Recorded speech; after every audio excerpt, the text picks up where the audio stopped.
by Thyme-N-Hon. You're right on time for another Time on Thursday, sponsored by Thyme-N-Hon. We're back in our kitchen studio with Chef Steve. How are you? I'm fantastic. How are you? I'm great. We are ending up February, Black History Month. Yes, we are. And we have a phenomenal dish that we're going to make today. It's coming straight from the continent of Africa, Moroccan cookery. So this is a great dish, and I'm going to tell you why, because it's very versatile. Like, we're going to make a vegan one, or vegetarian vegan, and it will be gluten-free. Okay. It will be vegan. So it hits a lot of those marks sometimes when you cook very allergy Exactly. friendly. But because we're finishing out Black History Month, we wanted to take something from, you know, the motherland. Exactly, and just make something great. And so we're going to take those indigenous flavors, which is going to be the harissa spice that we're going to use, made from a pepper that's actually grown in North Africa. Let's start the process, of course, with a little oil. Okay. Yep. Always got to have our aromats, which is going to be our onion. So let's throw some onion in there. That sound. That's a good sound. That's the sound right there. You need to hear that. Can you hear it? It's speaking to us. Okay. I love it.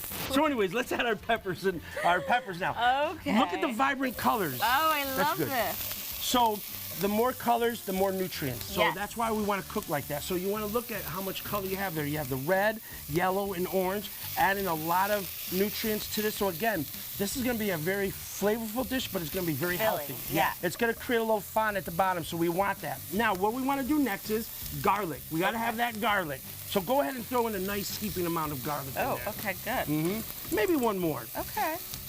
There we go.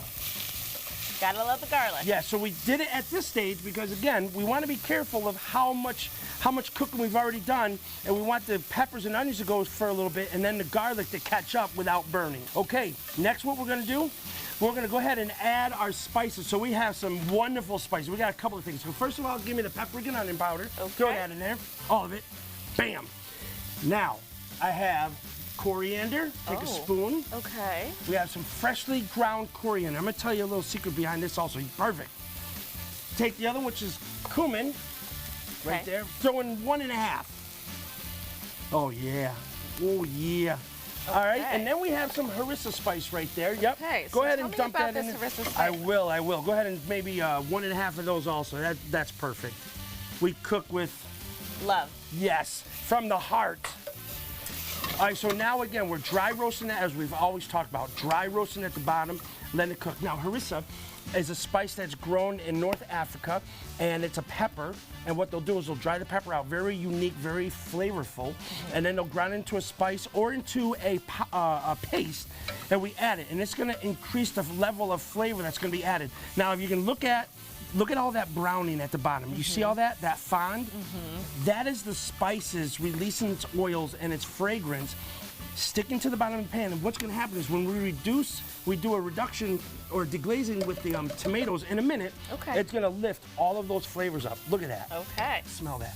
It smells amazing. All right, you ready to deglaze? I'm ready. Tomatoes with the juice.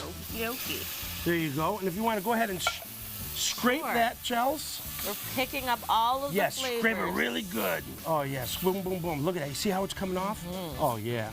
Scraping it off the bottom. So Look if you start doing the dry roast of the seasoning and you see it on the bottom and it's looking brown, don't freak out and think you ruined it. That's actually what you want. Exactly. That is exactly what you want. Now, what we want to do is I have some chickpeas there. Okay. This is where you're going to get your protein, so it'll be a complete meal, right? Yes. So dump all that in there. Now, notice the liquid. We cook with the liquid also. Cook with the liquid. Cook with the liquid. Or Chef Steve will come to your house. That's right. You want to cook with the liquid, which is called agua faba, which is bean water, but it's the flavors of the beans that are also incorporated in there. Instead of just adding water, which we're going to add a little stock, but not as much because we got the liquid from the beans. Right. Look at that. Look at that.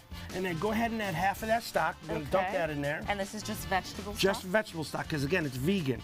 The great thing about this, though, is You can put some meat. You can put chicken in there, chorizo sausage in there. Ooh, yeah. You can put pork in there if you want, whatever you want to do. But again, because it's vegan, we're just doing all wonderful vegetables. Or you could add spinach to this to increase the flavor, the colorful profile. Also, we're going to add some lentils, about half of that. Oh, that's great too. Yeah. Okay, this is a nice, warm, cozy meal. Absolutely. we could call it a stew. We typically call it a stew. One of the things that Chef Corey and I actually, when we add the chicken and the chorizo, we actually call it our Moroccan gumbo.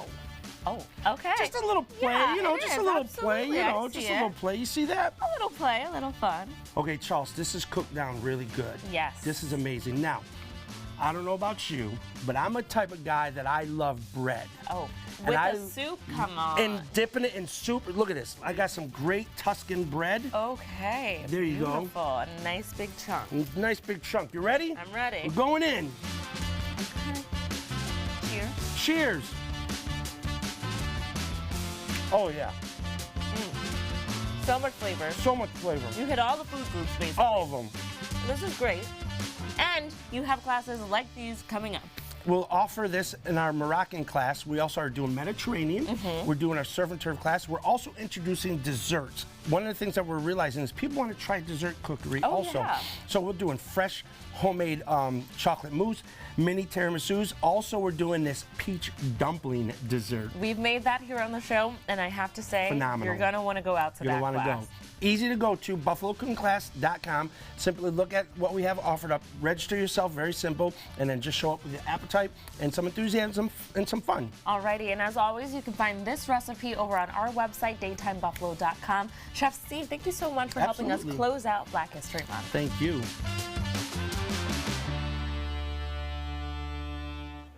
You can book a cooking class by visiting our sponsors at buffalocookingclass.com, and you can find this recipe on our website at daytimebuffalo.com/recipes.